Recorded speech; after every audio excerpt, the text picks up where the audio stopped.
All right, thank you, Rachel. So I'm Justin Knoll, and I'm head of Tron's Project Atlas, and I'm excited today to announce BitTorrent Speed.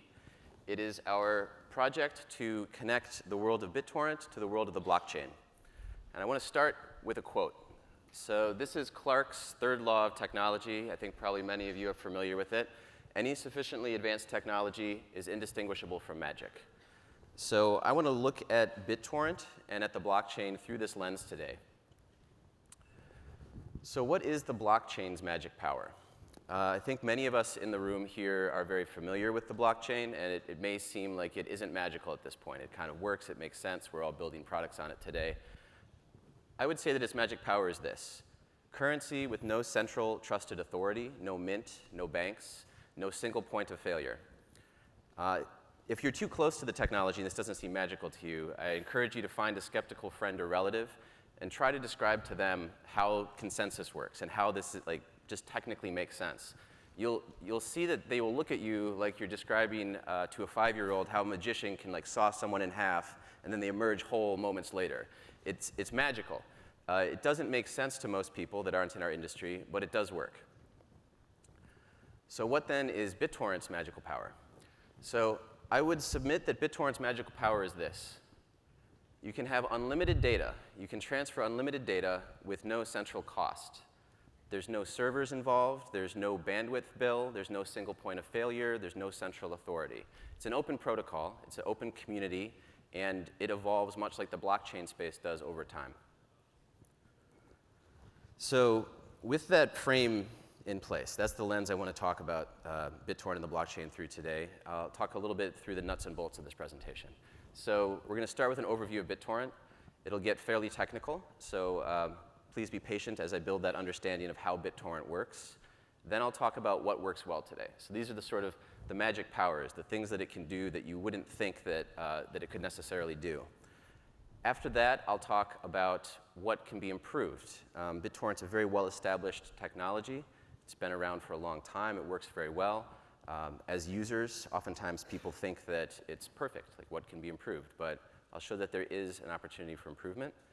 And then, as part of announcing BitTorrent Speed, I'll show how to connect these two worlds. So to start with, here is the traditional client-server architecture. And here's a peer-to-peer architecture. It's sort of like the peer-to-peer 101 diagram. In the client-server case, everybody that wants to get a file or an asset goes to a centralized server and downloads that file or asset as a monolithic thing. It doesn't break it into small pieces. The clients don't share with each other. You just all get it in a very simple way from the server. To someone in the 1800s, this would be magic. But it's not sufficiently advanced to us anymore to consider this to be magic. The web is a utility. It's a commodity at this point. Now, peer-to-peer, and BitTorrent in particular, is different. You have a sort of mesh of peers, all of whom talk to each other. Each client becomes a server to the other peers. And importantly, files are not considered monolithically. You don't have just one giant file that you either have or don't have in BitTorrent. You break these files up into many, many little pieces. And the peers can exchange those pieces with each other. So let's look at the detailed set of components here. So I've mentioned this collection of peers. In BitTorrent, we refer to this as a swarm of peers. The peers are all connected to each other, and they can be in various states of download. So in this diagram, you see one peer, the peer all the way on the right, has just started. This peer has 0% of the file downloaded. It is able to get the file by going to a site out in the ecosystem, an index site, finding the file, or getting it in an email link from a friend. It doesn't matter how you get it. Once you have this torrent file, it comes back to the peer. They announce to a tracker. The tracker then introduces them to other peers. So you've collected this set of peers, and now you can trade data with this set of peers. If you are in this case like the green peer, where you have all of the file downloaded, then you are said to be a seed, and you are seeding. So it's sort of this collaborative ecosystem of people all uploading pieces of files to each other until they get to the state where they have the complete file, and then they have the opportunity, if they wish, to continue to upload to other peers. That's a seed. So let's look at how torrents are created. Let's say you have a very large video file, and you want to distribute this video file to everyone in the world. you break this file up into a large number of small pieces. For each of those pieces, you compute a cryptographic hash. In BitTorrent, it's a SHA-1 hash. This is, I'm sure, familiar technology to everybody that knows how blockchains and Tron work. You take those sets of hashes, and you pull them into a file. You add to that file the address or addresses of the tracker from the previous slide, the thing where people are able to discover other peers. And you hash the whole thing. When you hash that whole thing, you get what's called an info hash in the torrent world. This info hash is sort of like a master key to the torrent. As you'll see, if you have just that info hash, just this 20 bytes of SHA-1 hash, you can get gigabytes of files. That's part of the power of torrents. You can have this very, very tiny torrent file, and you can kind of inflate it into a giant multi-gigabyte file very efficiently. So note that what's missing from this is the actual data.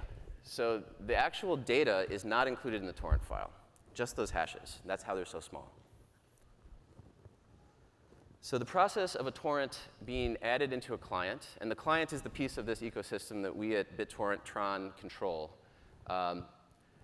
When the torrent is added from the index site, the client is able to take this, announce to a tracker, find peers, and then everyone collaborates until you have the complete copy. You can choose to seed from that point, and ultimately everybody in the swarm can get a complete copy and become a seed. So thanks for your patience as I went kind of deep into the nuts and bolts of how this all works. You guys were promised some magic, and so I want to describe the magical properties of BitTorrent now. So the first magical property is this. Capacity scales with demand. BitTorrent has become a de facto standard for scalable content distribution. This is from a research paper called the Cedar Promotion Problem, Measurements, Analysis, and Solution Space that was released, I think, around 2010. We'll see a timeline in a moment here. So this is indisputable. If you have a piece of content and you want to distribute it to, as I said, like everyone on the internet, you can create a torrent file, and then you can seed just one copy. You can pay the bandwidth for just one copy that then goes into the swarm, and then literally everyone in the world can get it without you paying additional delivery costs for that transport. This is magical. This is a sort of like economic abundance that is only enabled by this peer-to-peer technology. So let's talk about robustness, single points of failure. If you have a client-server architecture like this, and you lose a network link, and your server's gone, you have a complete failure. The fault domain, like the area impacted by a fault, when this happens, is the whole system. Nobody can get anything. And you see this over and over, even with very large systems like AWS. There's waves of outages where your favorite sites are all down, and it's because a certain data center in an availability zone has gone down, and so your sites are gone. Now, in the BitTorrent case, let's look at this. We have a swarm, and there's only one seed. There's only one person that has a complete copy of whatever you're downloading. And let's say that they lose the network link. So what happens in this scenario? So show of hands, who thinks that the swarm is going to be able to complete downloads when this peer is gone? OK? Yeah. So the answer is yes, / it depends. So in many cases, you are able to complete the download. And the way it works is like this. You have all these pieces, and everyone's sharing these pieces. So down at the bottom here, you can see there's some UI from a client. And you have a downloaded percentage. So the downloaded percentage in this case is 26.8% of the file. But it's not like the client-server model I described, where it's monolithic and you have the whole file or you don't. And it's not a model where you get all the pieces in order, first piece, second piece, third piece. You get them in an order called rarest first. So if you look underneath that 26% bar, you can see a bar where there's sort of alternating bands of light blue and dark blue. So that's called a piece bar, and you'll see that in the user interface of many torrent clients. It shows which pieces your client has. So even if you lose the seed, and there's no seed in the swarm is able to heal itself and regenerate, almost like a starfish that loses a limb is able to regrow it. If, and this is critical, if for every piece in the swarm, at least one person has it, as long as there is at least one distributed copy. And so in torrent clients, you'll also see this interface at the bottom that says availability 10.65, 265. That tells you how many distributed copies exist in the swarm. So it may be that there is no seed, but In terms of redundancy, there are 10 copies if you took everyone's pieces together and computed the union of those pieces. So this is a problem in mathematics called the set cover problem. There's an illustration on the right. You can see here that, in this notional version, there's 9 pieces. No one peer, T1, T2, T3, or T4 has all of them, but collectively they form a cover. And so the swarm can regenerate. It can be redundant not just to loss of one seed, but loss of many peers. It's sort of like how a bee colony, if it loses the queen bee, the colony itself can sort of like consent and agree to feed a larva royal jelly only, and then create a new queen. So let's look at another possible single point of failure here. So I mentioned that the tracker is the place where you get introduced to other peers. Let's say the tracker goes down. Well, first, there's redundancy built into the system in that a torrent can contain multiple trackers that can be announced to in order. So you can have as many as 5, even more in some cases. You can also have trackers that allow you to announce for any number, any torrent. So open trackers. They don't say, I'm only going to track torrents X, Y, and Z. They can track every single torrent. So let's turn the single point of failure into a catastrophic failure where all of the trackers go down. So what happens in this case? So show of hands, who thinks that it can recover from this failure? OK, so obviously I promised magic, and the magic is that it can recover from this failure. And the answer in this case is not so much it depends, because of a technology called the distributed hash table. So this is a way that a peer that wants to get the contents of a torrent, that wants to inflate it, if they have nothing other than the 20-byte info hash for that file, they're able to interrogate the swarm and say, hey, do you know anyone that has this torrent file? And the swarm will answer back, no, but I know someone who either does or is closer to someone who does. And this could be a subject for an entire talk on its own, and I don't want to go into too much detail here. But this is a form of magic as well. You kill every single tracker, and you're still able to do it through this DHT. One other critical point about this DHT is that it did not exist in the original BitTorrent protocol specification, nor in the original clients. There was a research paper about a project called Kademlia, which describes the DHT as a construct. And this was subsequently added to BitTorrent clients through a process called the BEP process, the BitTorrent Enhancement Proposal process. So this is a way that a distributed community with no central trusted authority has been able to evolve the protocol over time to include important new features. So the last point on this subject of what BitTorrent does well is about free riding. So if you have any system where there's sort of a commons and people can contribute and they can take, if there's no incentive built in, if there's no structure that enforces people to contribute, then you will see a tragedy of the commons where everyone just takes and no one contributes. Those people are free riders. Now, if you have a centralized system, you can control that. You can have a principle that says you have to go to the office if you misbehave. In a distributed system, it's much more difficult. BitTorrent, I think, often has a reputation as something that is based on altruism and a sort of like free share and share alike mentality, sort of like a utopian ideal. But in fact, from the inception of the protocol, it has built in a mechanism to account for the fact that people will try to optimize for themselves and take as much as possible. So it has this thing called tit for tat. The way tit for tat works can be considered as a sort of auction. If I'm a peer, I have a limited amount of upload bandwidth. I have to figure out how to most efficiently allocate this amongst all the peers I see in the swarm. So I might know many, many peers, but I can't upload to all of them. So research papers have analyzed this as an auction where at a certain time, I get bids from peers. So here, tit for tat bids occur. People send me data. Based on whomever sends me the most data, I will allocate a set of unchoked slots, which are basically a way to divide my upload bandwidth to those peers reciprocally. OK, so that is BitTorrent's overview, and that is what works really well. So here's what can be improved. So I showed a quote earlier about how BitTorrent is the de facto standard for scalable distribution. Let me pull the curtain back a little bit and show the rest of that quote. So the bad news is that there is a problem. There's trouble in paradise. There's a file availability problem. By some measures, up to 38% of torrents experience periods of unavailability. And this isn't a terminal condition. Like, you can enter a period of unavailability, and then a seed joins later, or someone joins that has a partial copy, and then it can recover. But sometimes it goes in, sometimes it goes out. It can be terminal as well. And 38% of torrents experiencing that is a problem. It's a problem not so much for the very popular torrents, but more for the long tail content. The problem of unavailability is caused by the seeder promotion problem. When you have a pawn and it's about to enter the last rank of a chessboard, it has the ability to promote to a queen.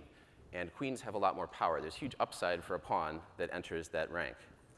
When you're downloading a file as a so-called leecher and you get the whole file, it's sort of like if your boss came to you and said, I want to give you a promotion. You have a lot more responsibility. You're going to have to work a lot harder, but there's no increase in compensation. In fact, you get no compensation. We're taking your salary away. Like, there's no upside for you whatsoever. So why do people do this? Well, in the community, there are sites that enforce ratios. People do it for altruistic reasons. People do it just because when it's done downloading, sometimes it'll start seeding, and they don't care that much about it. But we can do better than this. We can make it so that there are actual rational incentives for people to promote to seeders. So here's a research timeline for BitTorrent. The protocol was introduced in 2001 by Bram Cohen. And in 2003, he wrote a paper called Incentives Build Robustness in BitTorrent, which describes tit for tat and how the system is architected to make sure that there are reasons for people to upload while they're downloading. In the same year, someone published the first paper talking about introducing a sort of karma points model, a sort of like token economy to make it so that there would be an incentive for people to seed. And throughout the intervening years, many more papers were published. In 2009, the Bitcoin paper was published by Satoshi, and the world was introduced to the blockchain. And at the same time, and in some cases a couple years later, more papers were published about the seeder promotion problem where they proposed solutions. There are a couple of ways you can try to solve it. One is a single torrent, like how do you create an incentive for someone that has a seed to keep uploading? It's very difficult. They have the whole pie. What can you offer them? Nothing. The naive solution on top of that is a sort of multi-torrent approach where you say, well, let's say that I'm on this swarm with you and I'm on that swarm with you. If you upload to me here, I will treat that as tit for tat in this other swarm. The problem is that that sort of co-occurrence is too rare, so that doesn't work. So you need a multi-torrent solution that has some sort of economic basis, some sort of token, some sort of karma, some sort of currency, if you will. So briefly, we'll zoom out a bit from the deep technical stuff and look at this ridiculous ad from the 1800s. So the first lesson from this ad is that the tactic of selling through fear has existed basically forever. You've got a gentleman reading a newspaper with a safely adjustable oil lamp wick on one side, and an unfortunate woman that does not have this safely adjustable oil lamp wick who has lit her curtains on fire and is terrorizing her cat. At the bottom, you can see that the vendor for this wick accepts flowers, groceries, and country produce in exchange. So this was not uncommon in the 1800s America. You could go to town and take a bunch of fresh eggs and exchange them for something. But the problem with this barter model is the coincidence of wants. You need to find someone that has the lamp and wants something that you have. So if this woman's a novelist writing books, she can't get the lamp. She has to find a miller she can trade a book to for flour, and then take the flour, trade the flour for the lamp. This is the issue that is solved economically by introducing a medium of exchange, one of the 4 functions of money. OK, so I've described the blockchain. Most of you guys understand already a big part of how that works. I've described BitTorrent in more detail. I hope now you understand how that works, where it's strong, and where it's weak.